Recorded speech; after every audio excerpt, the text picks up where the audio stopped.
اور اللہ اپنے سب بندوں کو دیکھ رہا ہے جو اللہ سے التجا کرتے ہیں کہ اے پروردگار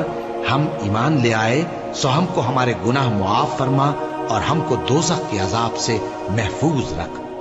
یہ وہ لوگ ہیں جو مشکلات میں صبر کرتے اور سچ بولتے اور عبادت میں لگے رہتے اور نیکی میں خرچ کرتے اور اوقات سحر میں گناہوں کی معافی مانگا کرتے ہیں۔ اللہ تو اس بات کی گواہی دیتا ہے کہ اس کے سوا کوئی معبود نہیں،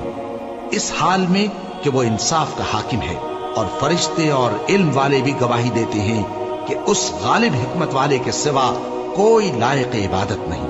دین تو اللہ کے نزدیک اسلام ہی ہے، اور اہل کتاب نے جو اس دین سے اختلاف کیا تو علم حاصل ہونے کے بعد آپس کی ضد سے کیا، اور جو شخص اللہ کی آیتوں کو نہ مانے تو اللہ جلد حساب لینے والا ہے۔ اے پیغمبر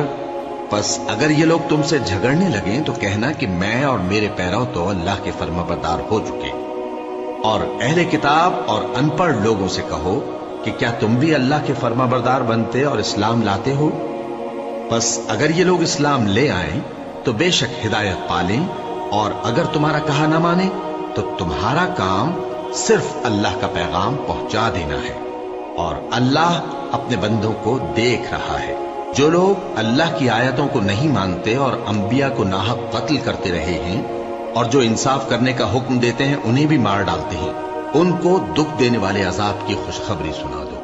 یہ ایسے لوگ ہیں جن کے اعمال دنیا اور آخرت دونوں میں برباد ہیں، اور ان کا کوئی مددگار نہیں ہوگا۔ بھلا تم نے ان لوگوں کو نہیں دیکھا جن کو کتاب یعنی تورات سے حصہ دیا گیا،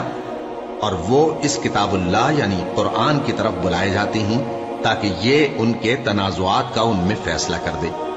تو ایک فریق ان میں سے پھر جاتا ہے اور منہ پھیر لیتا ہے، یہ اس لیے کہ یہ اس بات کے قائل ہیں کہ دوزخ کی آگ ہمیں چند روز کے سوا چھو ہی نہیں سکے گی، اور جو کچھ یہ دین کے بارے میں بہتان باندھتے رہے ہیں اس نے ان کو دھوکے میں ڈال رکھا ہے۔ تو اس وقت کیا حال ہوگا جب ہم ان کو جمع کریں گے، یعنی اس روز جس کے آنے میں کچھ بھی شک نہیں،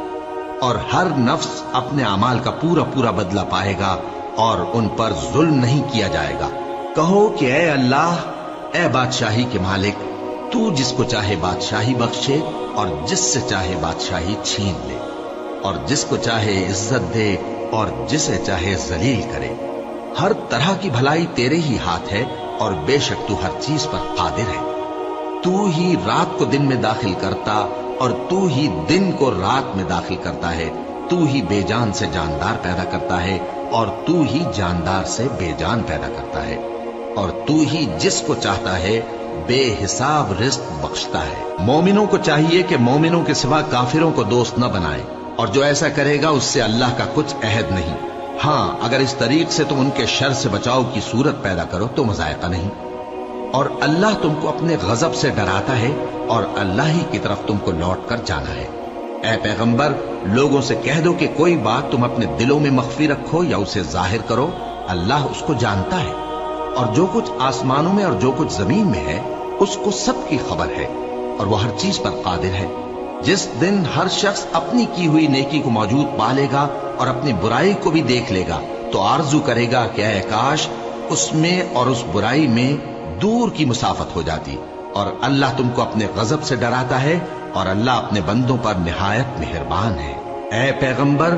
لوگوں سے کہہ دو کہ اگر تم اللہ کو دوست رکھتے ہو تو میری پیروی کرو، اللہ بھی تمہیں دوست رکھے گا اور تمہارے گناہ معاف کر دے گا، اور اللہ بخشنے والا ہے، مہربان ہے۔ کہہ دو کہ اللہ اور اس کے رسول کا حکم مانو، پس اگر وہ نہ مانے تو اللہ بھی کافروں کو دوست نہیں رکھتا۔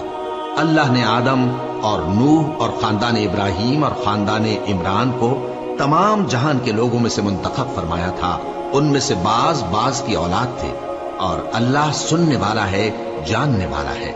وہ وقت یاد کرنے کے لائق ہے جب عمران کی بیوی نے کہا کہ اے پروردگار، جو بچہ میرے پیٹ میں ہے میں اس کو تیری نظر کرتی ہوں، اسے دنیا کے کاموں سے آزاد رکھوں گی، تو اسے میری طرف سے قبول فرما، تو تو سننے والا ہے، جاننے والا ہے۔